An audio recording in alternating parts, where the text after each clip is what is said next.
Time now for the voice of the land on the Big Play Network with your hosts, Kevin Arnold and Always Positive Jay.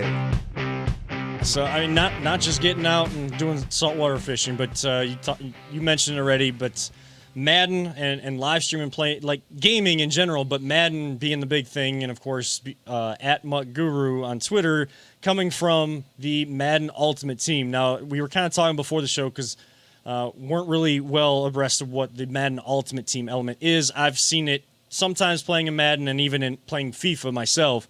And like I have no idea whatsoever, so... I kind of mentioned it as, you can expand on this, Mike, but kind of almost like a virtual style, like trading card game where you're building a team for yourself. Is that right?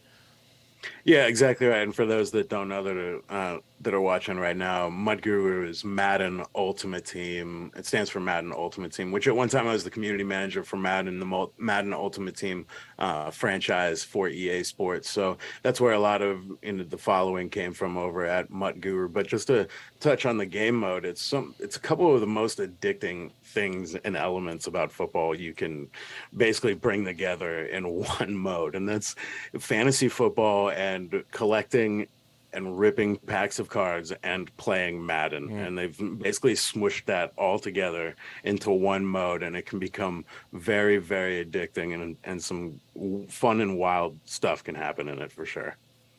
Yeah, as a kid growing up in the 90s, like I used to love ripping cards and stuff. Now, if I wanted to buy cards, you'll go broker doing that than being a fisherman.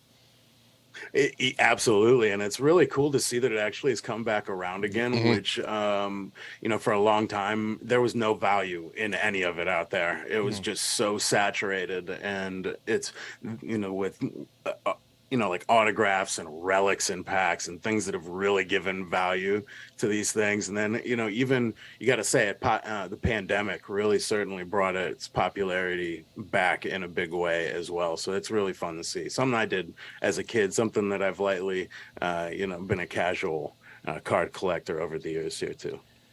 I mean, I've even seen it with the new platforms of social media like TikTok. I mean, people are going live and opening card packs to see what they get. And it's not just like, I will see like some Pokemon because that's still big, but I see a lot more of, like the baseball cards, the football cards. UFC's huge right now. Yeah. I mean, like the cards in sports, I mean, like that has become a big thing. And it's not someone doing it on a screen, like virtually ripping open a pack, like getting back to the old school, going out to a store, buying the packs of cards and opening them. Like people are really doing that and live streaming, whether through YouTube or TikTok or anything like that. Some people do it as an investment. My buddy, I think he invested close to $10,000 just buying straight cards, not ripping them, flipped them around, and doubled his money. I'm like, wow. I mean, say what you will about people like Logan Paul, but I mean, he walked down to WrestleMania with like a $5 million, $6 million Pokemon card around his neck. How he got that, I don't know. How he got the money for that, I don't know. But I mean, a lot of it was social media following and doing this kind of stuff on there. Mike, for you, it's live stream gaming and, getting into the fishing content now, but live stream gaming, what are, for avid Madden players, like what are your kind of tips in that realm? Yeah, so I have a $10,000 Tom Brady card up on eBay right now. Not to mean like to promote it right now or anything. Oh, go ahead. You know what I'm saying? Like just to let you know, just anybody who wants to look out there. But that business has gone absolutely crazy. But as far as that, like getting into that or Madden, playing or is like do it, man. I mean, there's so many, like you see the MCS out there and these competitive players, and you see influencers up on the board, playing on the Dallas Cowboys scoreboard and things like that. And you're like, man, I could never do that. And it kind of turns some people off. But every year gets better and better. The game looks really great out there. There's what I say is that there's the onboarding is better and better every year. So the training tools within the game itself are teaching you what zone defense is, right? What I form means and things like that. So, it's better to pick up and play than ever. You know what I mean? There's the old school games where you're just picking it up and it's playbooks. They throw you into the playbooks and you're like, oh my God, what does any of this mean? And you basically roll out of the game pretty soon, so now there are ways that you can get in there, and they break it all down and coach you into playing the game, so it's not so intimidating in itself as well. How awesome is Nick Chubb in Madden? Oh man, the perfect back. You know what I mean? I mean, I'm with Ultimate Team, you can play as legends. So I've played as guys like Walter Payton or Jim Brown, which I have my own opinions on those guys as well, Bo Jackson and whatnot. Oh, but that's as far my guy, as Bo just Jackson. Oh man, they're so much fun, right? And that's why I like Ultimate Team. It brings those things like out. You can play with those players on the Browns team, right? Like you can be throwing, you can have Randy Moss on your Browns team. Well, yeah, like last time I played, I think Sean Alexander was on the cover of Madden, and when we were kids, I remember at one point we'd trade for all these players for the Browns because our team was terrible. And I think I had Bruce Smith on one defensive end and Reggie White as the other defensive end. Like, yeah, it's so just much fun. fun, man.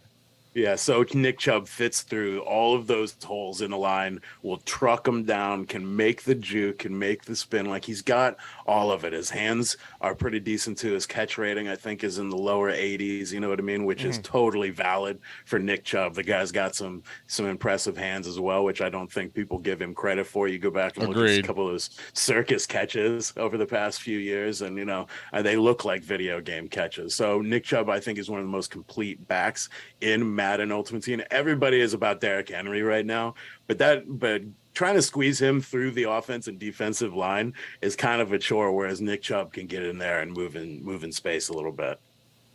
And I've seen a lot of people kind of it's even become electronic sports, video games, like that has become like a whole realm, and there's professional leagues for that. Did I see, Mike, that you have done play-by-play for some video game tournaments before, maybe even like Madden tournaments before?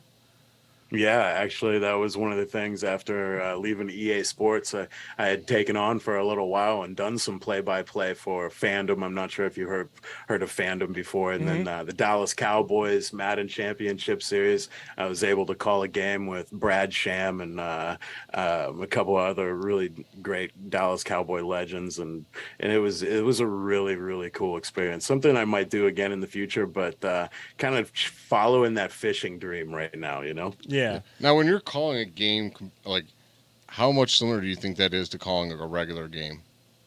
Oh, I do the play-by-play less than the color, so I'm calling what I see, right? I mean, growing up with Phil Donovan, as my hero in that space, the excitement that he would bring to the radio broadcast. I grew up in a house where my dad would turn down the TV broadcast and turn up the radio broadcast, so just it was basically just bringing my passion for the game out and having fun with it, And I know, because our producer that you can't see because he'll never put a camera on himself, but, he produces, and I do a lot of play-by-play for the high schools. We talked about that a little bit earlier in the show for one of the conferences here. And, I know high schools are getting into eSports as well. I know colleges have. Some high schools are starting to dabble in it.